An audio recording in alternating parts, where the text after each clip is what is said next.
Introducing first, fighting out of the blue corner, wearing black trimmed with white, weighing 208 3/4 pounds. He comes to us from Flint, Michigan. He brings a perfect professional record to the ring. 26 bouts, 26 victories, 14 by knockout, and he's ranked as high as number 7 in the world. Ladies and gentlemen, here is the undefeated heavyweight, Chris Byrd.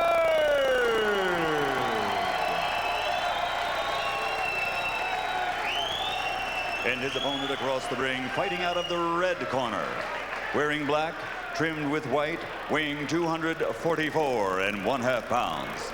He comes to us from Dallas, Texas, and his professional record also perfect. 19 bouts, 19 victories, 14 by knockout. And tonight, it's all on the line. Ladies and gentlemen, presenting the undefeated Ike, the President, Ibeabuchi.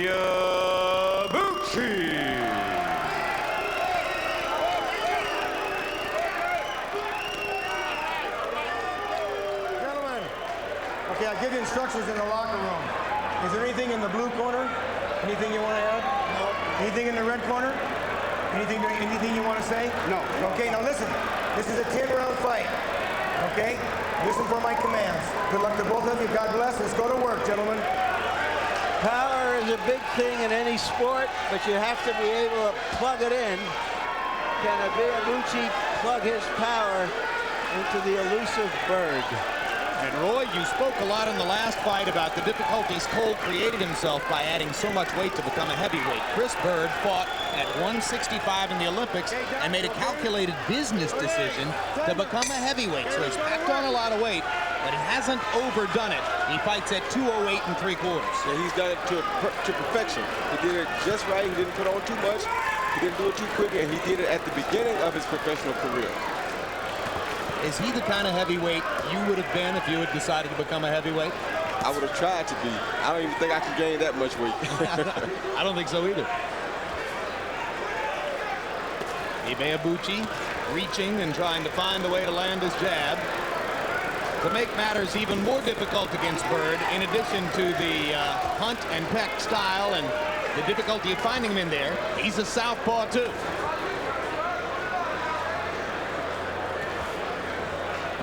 We've mentioned to Byrd that Ibeabuchi had thrown more than 80 punches around against Tua. The heavyweight average is 45 to 50.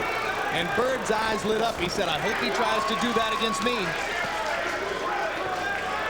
Byrd wants the opponent to be punching and attempting to reach him because that creates his opportunities. Ibeabuchi, for his part, says, I'll beat Byrd the same way Foreman beat Moorer. I said, Ike, Foreman had to lose 9 rounds to get Moorer in position to beat him.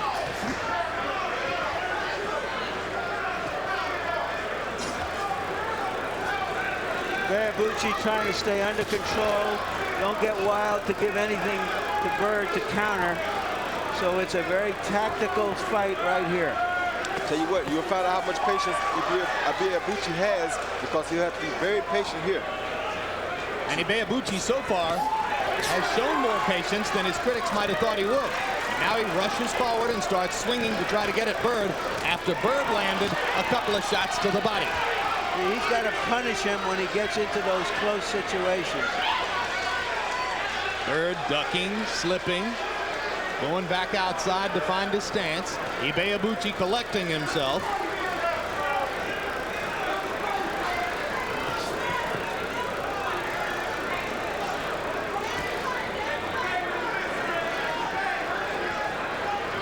There's a temptation for opponents to think that Byrd can't hurt them. But as Jimmy Thunder found out, anybody over 200 pounds can pack a wallop in the right situation.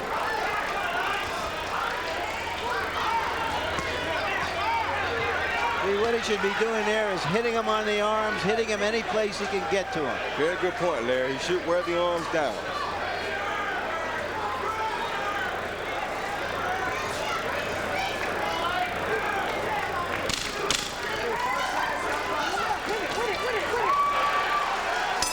Typical Chris Byrd combination to punctuate round one. When Ike Ibeabuchi goes back to his corner, he'll be listening to former world welterweight champion Curtis Coates. That man right there. When you get him against a rope, you got to fire now, okay? You're doing all right. Don't get frustrated if you miss with 3 shots. Just keep on jabbing like you do it, baby. That's the way you want to do it. You're doing good. Okay, here we go. In Chris Byrd's corner, he listens to his dad, Joe Byrd, while his mother, Rose, functions as the chief second. I don't know, was he filling you out or that's what the way he fights. But don't get careless. Oh, no. Oh, big guy like that, he's 30-some pounds different in the weight. So make sure, keep them hands up and touch him with that stiff jab. You got a good jab. Stay touching with it. Show him something new that he don't think you have. Hey, put his jab out there with a little 30 on it. Yeah. You're looking all right. Yeah. Ibeabuchi fought the whole first round without throwing any right-hand leads. Right-hand leads are the common weapon of choice for a conventional fighter fighting against a southpaw, and there's one right there.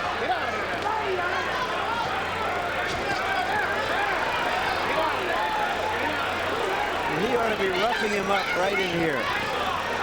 Make him pay. But Byrd is extremely quick and clever. You feel that his eyes see everything and react instantly.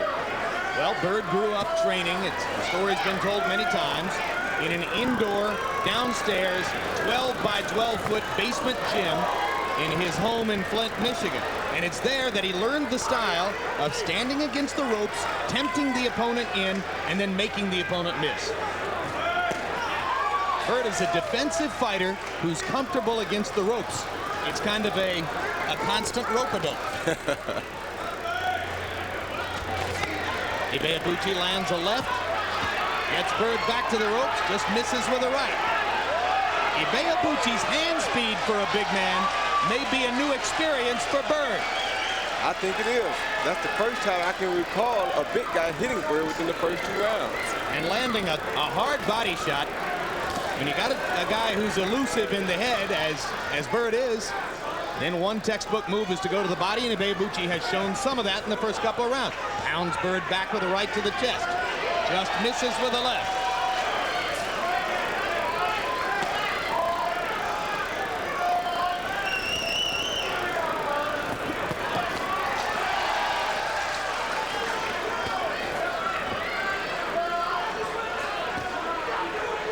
The 3 or 4 punch flurry and get the heck out of there is Byrd's stock and trade. He's very smart because he's hitting Ibeabuchi's body to take away some of that power later in the fight.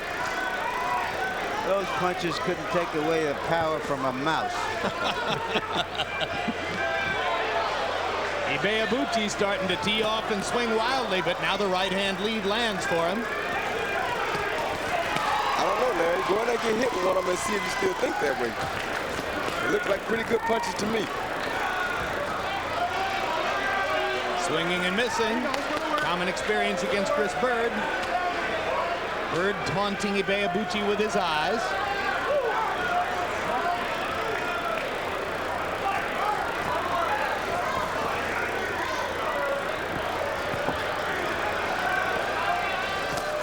Good right-hand lead. Excellent. On target against the constantly moving Chris Byrd. Ibeabuchi showing head movement too.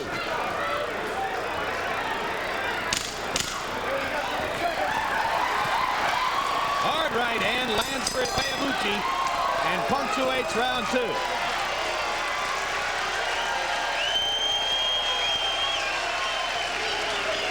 And the president was laughing uproariously at something. Be careful now. Don't get out here talking about funny punches. You end up getting cut. Keep them hands. Keep them hands strong. When you start to flurry, you throwing 1 or 2. You're not stepping in with it. When he missed with the hard punch, he off balance. That's when you get your punches in and be ready to get out of there. Watch it now. Okay, just keep on digging to the body. Go to the body. And when he bend over, I come under and over the top with a hook. Okay? Just drop the hand down and come up, rip it up. Okay? Arms, elbows, anything will work. All right? Hit anything. Hit his arm, elbow. He stick his arm up there, knock the arm off. Let's go.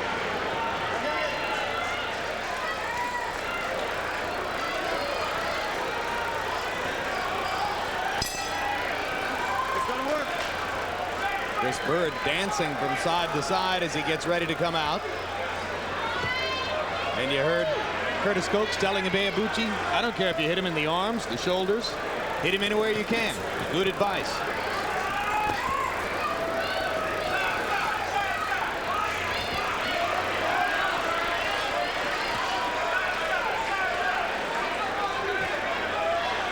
You know, I've got to admit a certain prejudice here.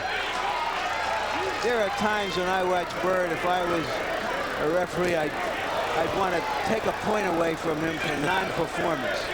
This is a lot of junk is what he's giving us here. But Larry, it's called the manly art of self-defense. Well, I don't see anything manly about this. Well, when you're giving away 35 pounds, it is a little manly. It's smart. I'm not saying it's not smart. I mean, well, Roy makes a good point. Isn't it manly enough for a 208-pound guy to get into the ring with a 243-pound guy and be willing to take those shots that land? Which is not to say I don't know what you're saying, Larry. This is professional prize fighting. Good body shots by Ibeabuchi. Byrd comes back to the bottom himself, but Ike has him cornered here and is doing some excellent work. Lands upstairs for Ibeabuchi. And he just misses with another. But that first right hand may be one of the hardest shots that Chris Byrd's ever taken. But he took it well. Give him that. He certainly did.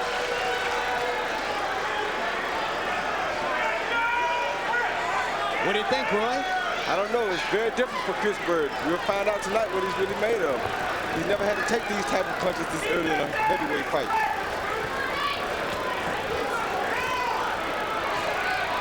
Byrd gets in a right-hand shot and momentarily halts Ibeabuchi's momentum. But now Ibeabuchi works as Byrd goes back to the ropes, and Ike is remarkably accurate. It's not going to show up in CompuBox numbers because it's so hard to land against Byrd anyway. But very few fighters have made contact on Chris Byrd the way Ibeabuchi is doing it right now. But Byrd has landed some good, quick punches inside to Ibeabuchi's head while Ibeabuchi is working the body. Oh, what a home run shot that was. Quick hand for the big guy.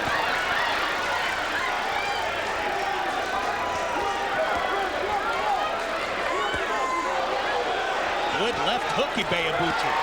Another good left hook. And a third. Now he cut Chris Byrd, I believe. Yeah, he cut Chris Byrd high. And Byrd is wounded. Crowd loves it.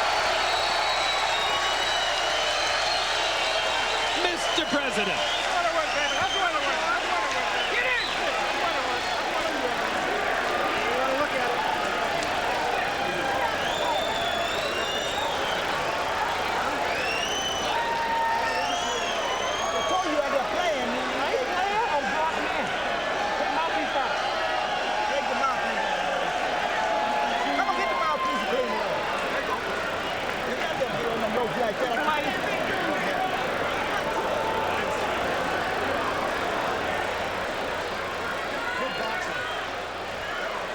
Here we see Byrd using his body, his eyesight to avoid punches, but Ibeabuchi finally catches him. Some hard shots on the shoulders. Accumulation can wear you down. Well, Ibeabuchi somehow found a way to throw 75 punches against Chris Byrd in round number 3. Harold, how do you have it scored? Jim, all I got to say is Stu Miller couldn't throw a fastball either. Listen, 29-28, 2 rounds to 1. Ike Ibeabuchi. Jim, what you're judging in this fight is at the end of the round who did more damage. You can't get fooled by Byrd's histrionics. You just got to look at it and say who did more damage. So far, Ike did it in rounds 2 and 3. Is Ike going to get exhausted trying to chase Byrd all the time like this, Roy? I don't know. He could by throwing all these big punches, but be reminded here, he's throwing good body shots while he's chasing Chris, and he's hitting Chris a lot more than he seems as he is. And Byrd's eye is cut and it's open again. Yep. And Byrd's cut man is his dad, Joe Byrd, who's also the trainer. So the blood flowing a little bit from above the left eye of Chris Byrd, a mark of the damage that Ibeabuchi's been able to do with his right hand. We thought Ibeabuchi might wear down against Tua because of the extraordinarily high work rate. He only seemed to get stronger in the late rounds of that fight. He's got some wellspring of energy that is truly special.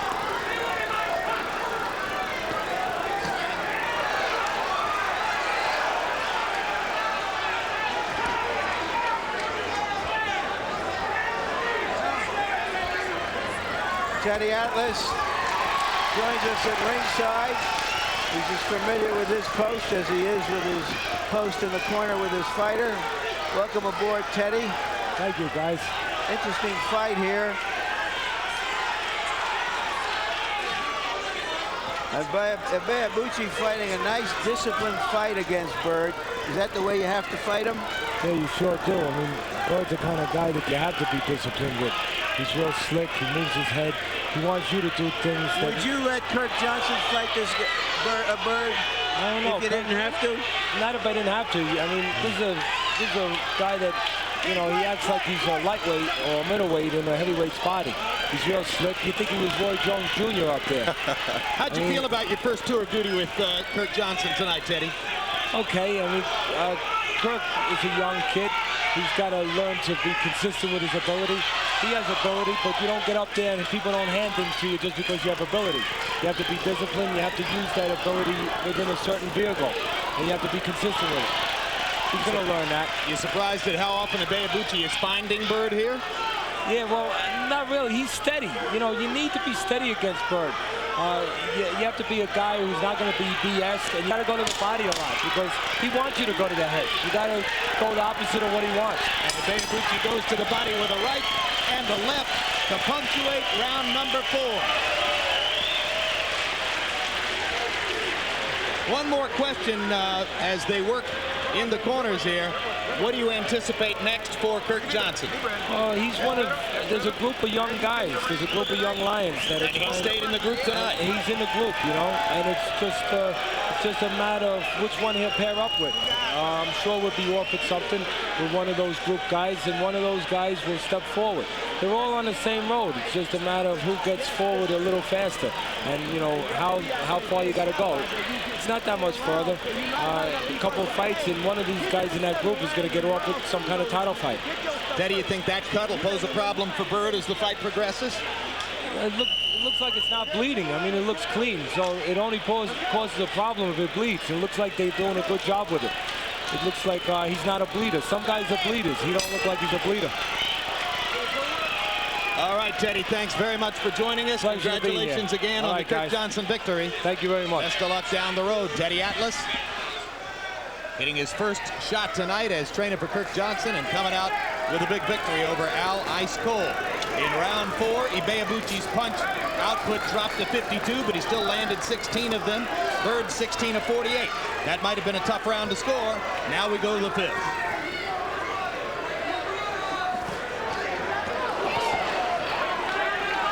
Ibeabuchi's punches seem to be slowing a little bit now, Jim. Well, that could be fatigue. You know, there was the long layoff after the victory over Tua, 16 months. He's won a couple of fights since then, but there have been inconsistencies in training. Curtis Coates, he's listening to in the corner tonight. There was a period of time while he trained for this fight when he wasn't with Coates, but rather was with Chuck McGregor. He only had one sparring partner, and he told us he didn't spar very much preparing for this fight at all. Some fighters these days don't believe in sparring a lot, and Ibeabuchi is one of them.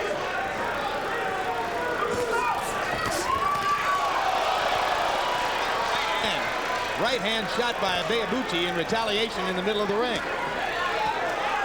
Fortunately for Byrd, it just missed him.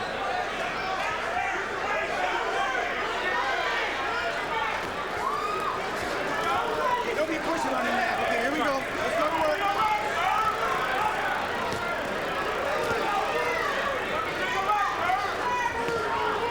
The early body punches from Ibeabuchi has slowed Byrd down too.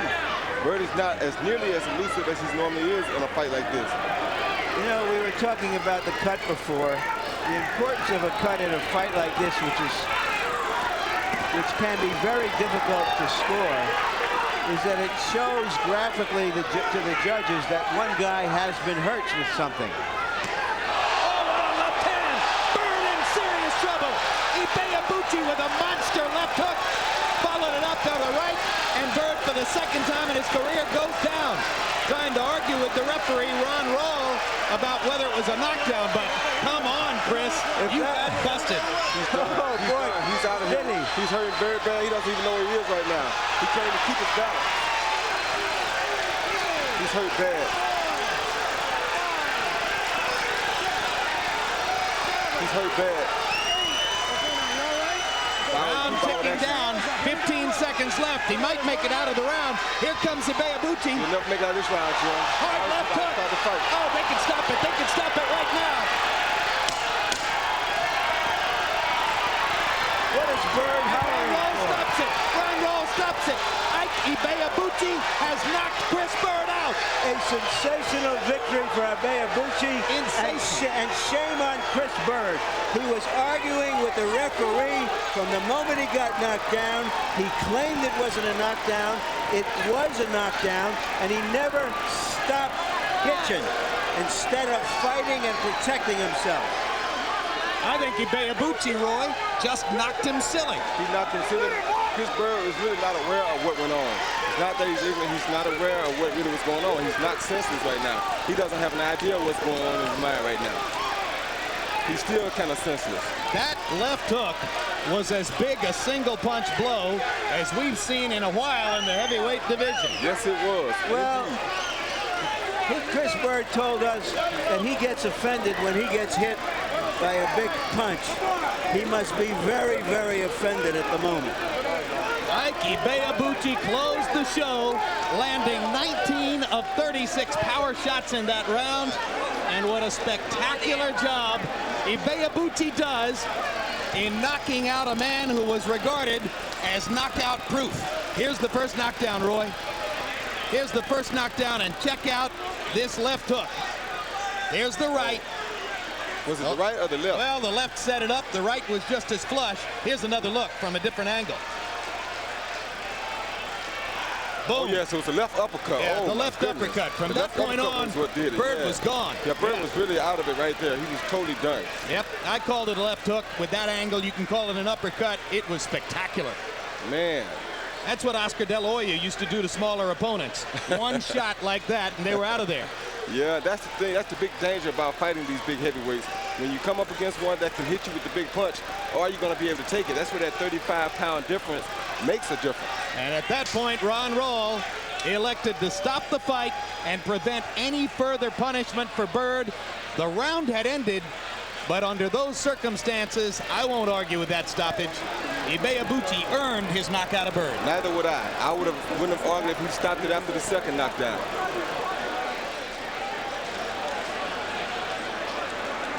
So Chris Byrd has been beaten. His detractors rejoice. And Ibeabuchi has another massive credential for his growing dossier. And before the second knockdown, Chris was so messed up that he didn't even get caught with a punch flush. He didn't get caught with a punch at all. He was just so off balance that he went down again. Larry ranked Ibeabuchi number 5 on his list of heavyweights coming into tonight. I'll bet you Ibeabuchi rises in the merchant rankings after that particular performance here. Let's go to Michael Buffer for the official particulars. Ladies and gentlemen, the end comes at 2 minutes, 59 seconds of round number 5. Referee Ron Rawl calls a halt to the bout. The winner, and still undefeated, he's back. He's the president, Ike Ibeabuchi.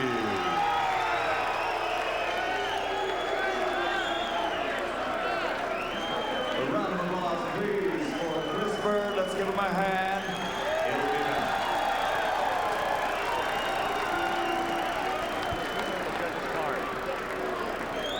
Final punch stat numbers, and you see Ibeabuchi landing 91 out of 289, outthrowing Byrd by 81 shots. Byrd landing at a higher rate, but of course, as Larry pointed out throughout the night, the difference in power between the two punchers makes Ibeabuchi's numbers actually the better numbers here. Landing his jab at above 20% against a southpaw, that's not easy to do. Byrd lives and dies off his ability to land the jab. That's the way he scores. But all these numbers academic at the end because of the two massive power shots, left and right, that knocked Chris Byrd into senselessville and led to the end of the bout.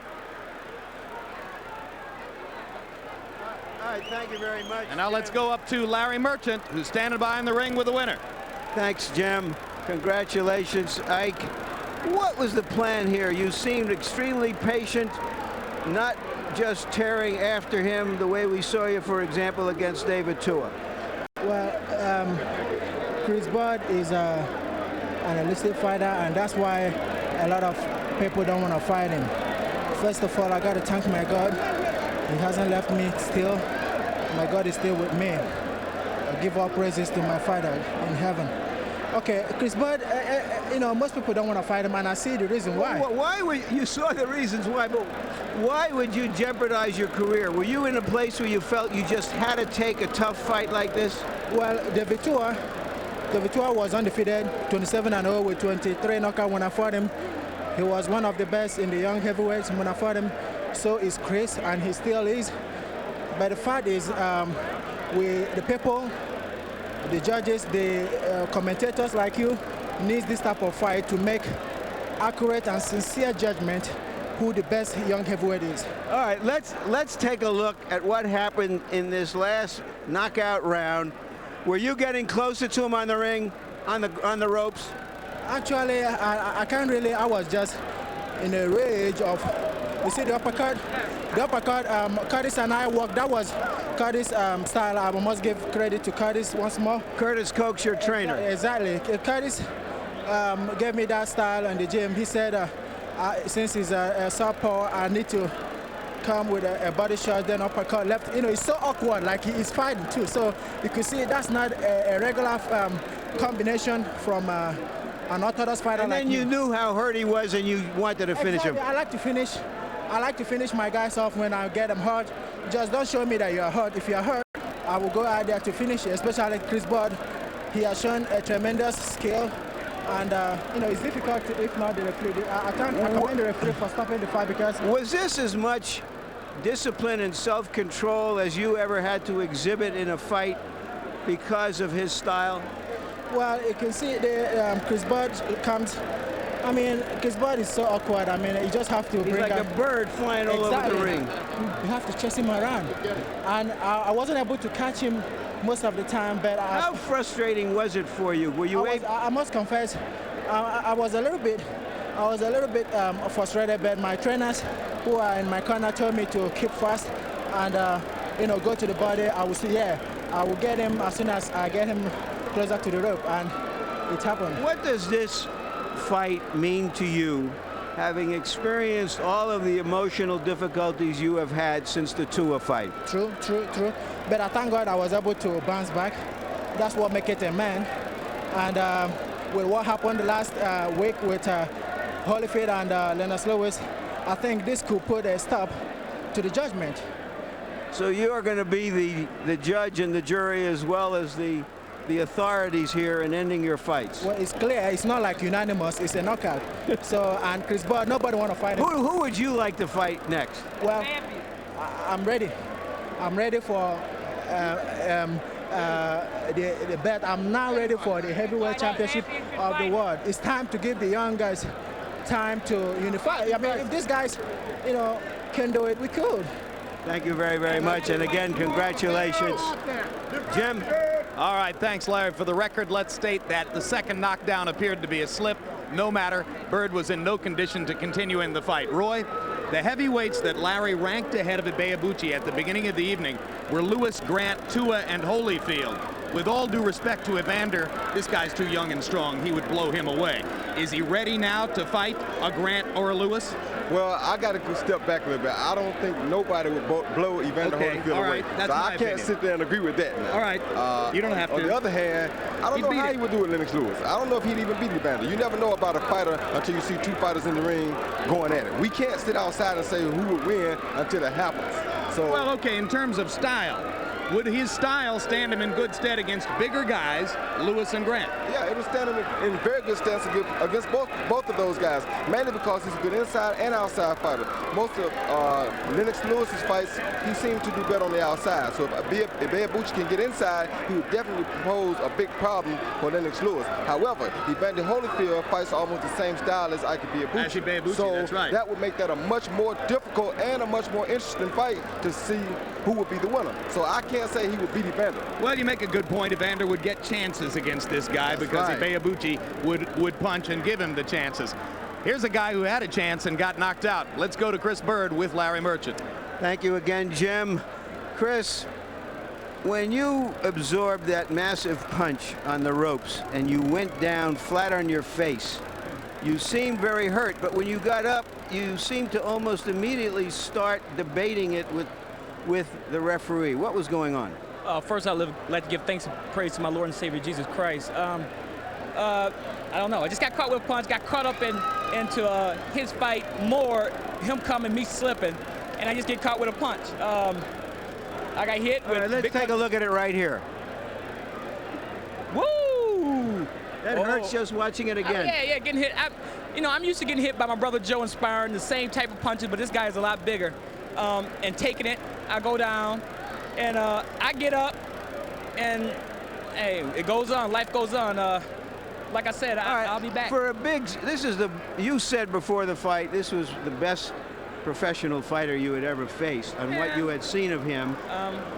For a big, strong guy, tell us what you see in this guy, because he seemed to show discipline, patience with your style, working you into the ropes as the fight went along. Most definitely. He worked decently. He worked real good and effective throwing. I'll try to make a miss.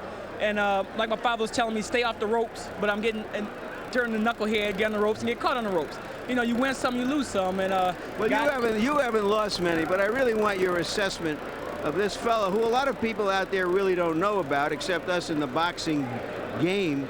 Know how good this guy might be. Give us your assessment of what he's capable of. I give a lot of praise to him. He beat the best as me, but it's my fault laying on the ropes. And I listen to my father. He's coming straight ahead. He got a lot of skills and a lot of patience in his punching, but he's still just like the rest of them. I got caught up into his game. But a slow punch. But give him credit. He made you get caught up in his game, just as you have made others get caught up in your game. He took his time, like I said, patient, and just caught me on the ropes. My father told me to stay off the ropes. I get hard-headed. I get comfortable there with a big, slow guy.